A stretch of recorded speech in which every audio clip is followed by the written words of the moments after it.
સુરતના drugs mafia Shiva ઝાલાની jail મુક્તિ પર ફિલ્મી તમાશો જોવા મળ્યો હતો।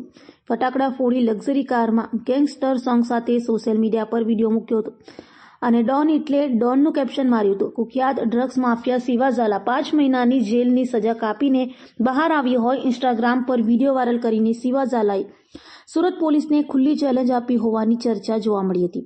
તો ગળામાં મોટી સોનાની ચેન, સાગીરતોના ખભા પર સવારી અને ડોન એટલે ડોન જેવા કેપ્શન સાથે પોસ્ટર કરતા હાલ તો સુરત પોલીસ હવે આ ડ્રગ્સ માફિયા શિવા ઝાલા સામે કેવા પગલાં લેશે તે જોવું રહ્યું। શિવરાજસિંહ ભૂપેન્દ્રસિંહ ઝાલા 2 તારીખે વચગાળાના જામીન ઉપર પેરોલ ઉપર આવ્યો હતો અને પેરોલ ઉપર આવી અને જાહેરમાં મેં ફટાકડા ફોડ્યા હતા અને ફટાકડા ફોડી અને કાયદાનો મેં ભંગ કર્યો હતો। હું જે ભંગ કર્યો હતો એની માફી માંગુ છું અને કોઈ આજ પછી આવું કોઈ કામ કરશો નહીં કે કાયદાનું કોઈને ભંગ કરવું પડે, હું એની માફી માંગુ છું। આજ પછી મારાથી આવી કોઈ દી ભૂલ નહીં થાય।